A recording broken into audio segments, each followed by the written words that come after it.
Now, do you want me to talk to you? Yes. Okay. So now I got to think of the questions. Before you commence with your questions, because you might still be going, we're all going to meet up at the Country Inn and Suites after this. Okay. All right. So if we're gone by the time before your interview's done, we're going to head over there. We're all going to have some drinks. Order some Are you food. indicating that I might talk for a long time and be long-winded? No, I'm indicating that I'm about to tell you that there's beer over there and you're still here. Okay. All right. We'll make it quick. So tell me about just real quick your experience. What was it like for you after the end of Overseer to know that there wasn't going to be a game for a very long time, right up until before the Kickstarter was announced? Well, when we finished Overseer, we thought there was another game. And I was surprised to learn that Microsoft had bought out Access. But as far as I know, the plan was to continue Tex. And during the beginning of that phase of Chris working at Microsoft, they would continue it. Yeah. But apparently they reneged on that. Ultimately, they released Chris of his contract, but he had a 10-year non-compete clause. So no matter, even if he wanted to, he couldn't make a Tex game. And that really hurt, because we knew Overseer was not a full game, it was just a little promo for a new chip that Intel were producing. So the fact that we had made it, we couldn't show it anywhere, so it was about $1.5 million worth of money down the drain. So Chris released it as a game, be it a short game, but it ended with a cliffhanger because it was meant to tease into the next one. So, from my understanding, that what would happen, we would continue it straight away. And as you know, it didn't happen. And we kept reading posts on the unofficial Tex Murphy site, and people kept asking what they had theories about what's going to happen and where is the next story going. So we listened, we get silent observers, and we heard the pain that the fans were in. So they created the radio theater, and we reprised our roles, and my wife subbed in for an English lady, and it gave some closure, but not satisfactory, but enough should Tex never come back. We had enough to at least say he didn't die. But it wasn't fulfilling, and the fans were still out there hoping, wishing, praying, and there was nothing we could do. There was a theory that we could try and do a computer-generated game, CGI, of Tex, and make him, and do an animated version. And every time that came up, I always said no. I can only do full motion video, because there's no way of capturing Tex without doing that. And every time it kept coming up in different forms, I said, I love Tex, I want to finish it, but not without doing a full motion video. When we can do that, let's do a TV series, let's do a movie, let's do anything else, but do not cop out and do a CGI character. So many gamers look down on FMV because so many other FMV game companies were doing just crap things with it. They were just making like interactive storybooks, so to speak. Yeah. To do an interactive game movie. Sorry to interrupt. Sure. I'm going to take off. Okay, thank It you was so good much. to see you. Thank you so much. No The problem. hair looked great. Oh, thank you. See ya. Bye.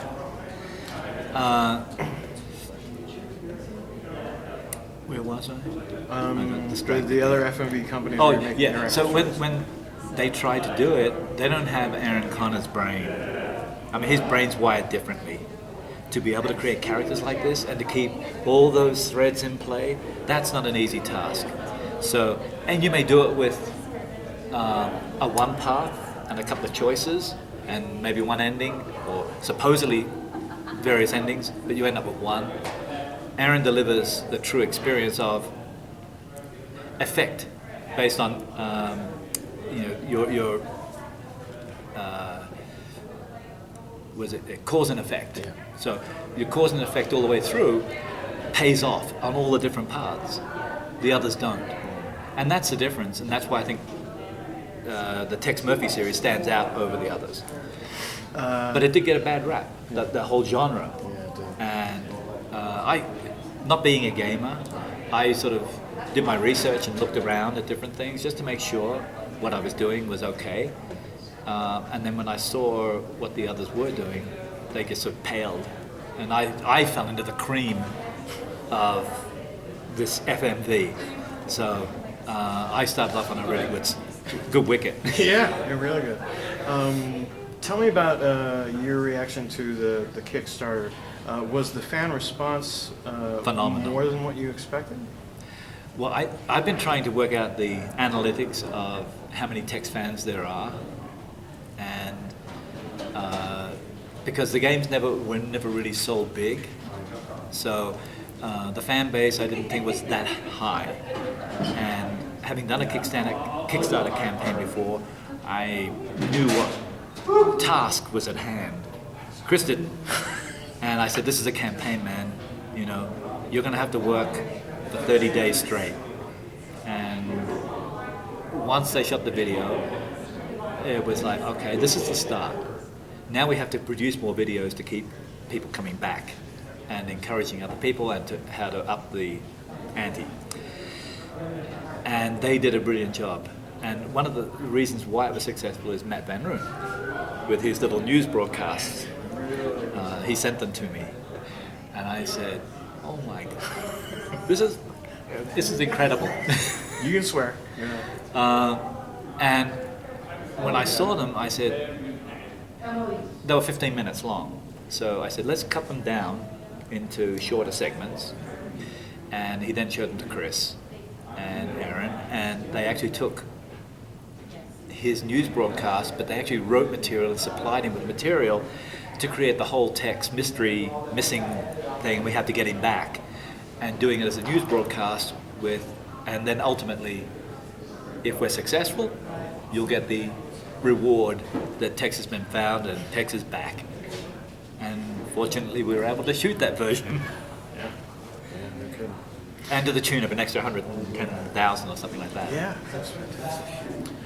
Okay, so what was it like actually working alongside the fans? I mean, not just in like being able. They to were not actually- just fans. Yeah, that's the thing. What was it happened? like?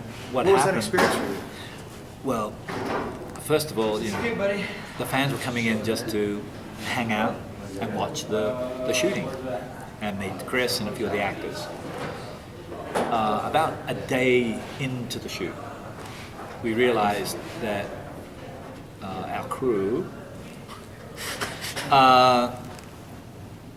couldn't handle the hours, and Mac or Kathy or Jen saying, "Oh, I can help doing that.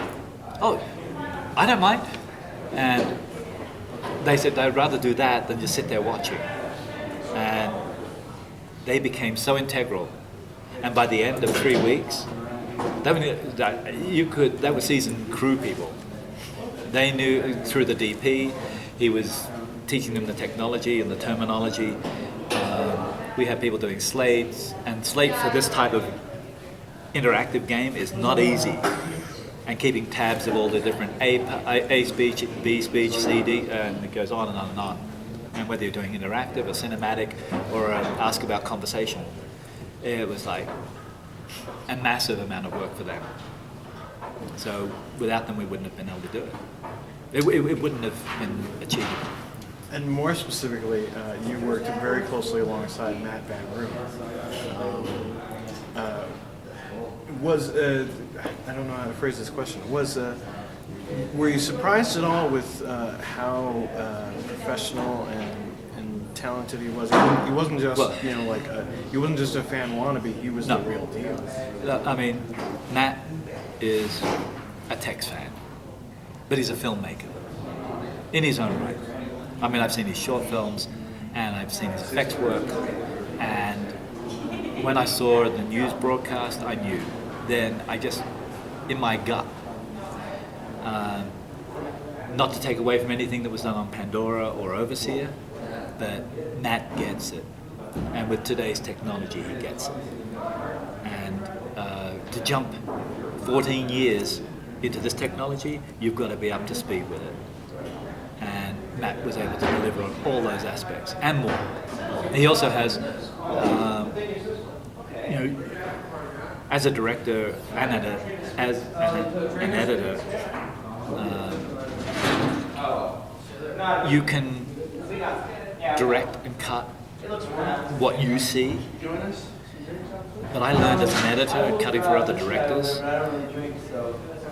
listen to the other voice of another set of eyes or ears, because there are things that you don't see, or a different way of looking at a scene. And it can, I would say to Matt, I'm thinking of the Tesla effect where we can burn through this and maybe tweak that and have the Tesla words come out. He has this incredible burning effect, peeling away, and then and it's like, when the fuck did you do that? Oh, I did it last night while you were sleeping. It's like, I'd say, what can we do? We need something for a logo, and this was like 5 o'clock on a weeknight, and he said, let me work on it, and he'd say, I've got something I think you should see. He hasn't slept all night, and I sort of come in and look at it and go, and it's like, but that's the contribution, that's his creativity. And as a filmmaker, that's what you search, your hunger for that creativity, because all it does is makes me look good or better. So, and I used to do that for other people as an editor, contributing to the films like The Man from Snowy River, and when they embrace your creativity, and you're crazy not to. So I'd be crazy not to embrace what Matt has to offer. Do we agree all the time? No. But, and sometimes we agree, but my wife will come in, and she's a trained professional producer, commercials producer, and she would look at what we've done and say, you want my opinion? You sure you want it? Because I'm going to speak the truth. And we would say, okay, this is when we did the first teaser, and we had the Tesla effect. And she said, the distance between the T and the E of Tesla should be closer.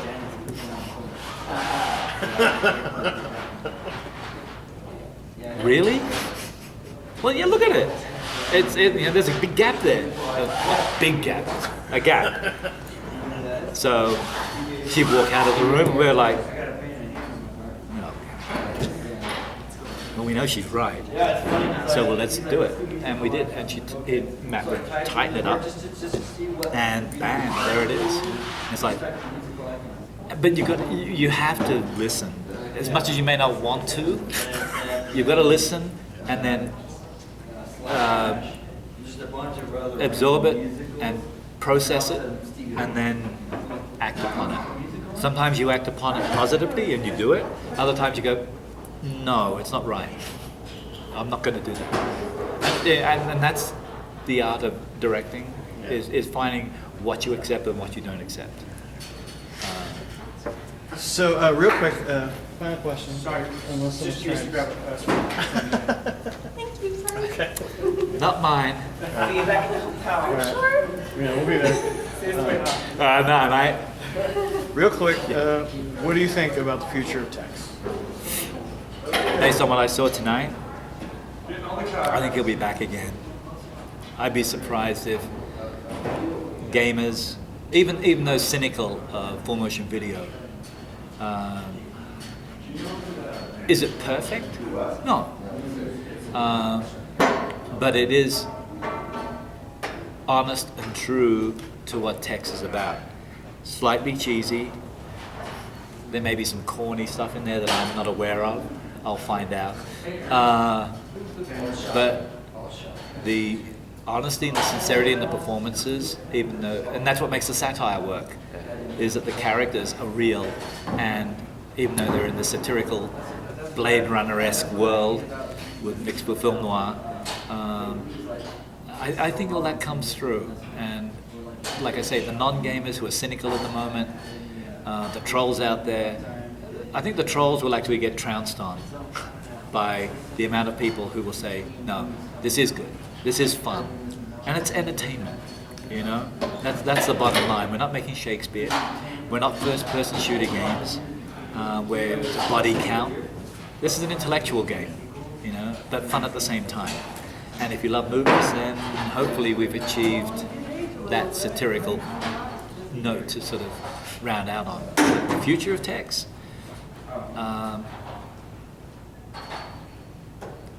Let's say I've put a bug in the ear already.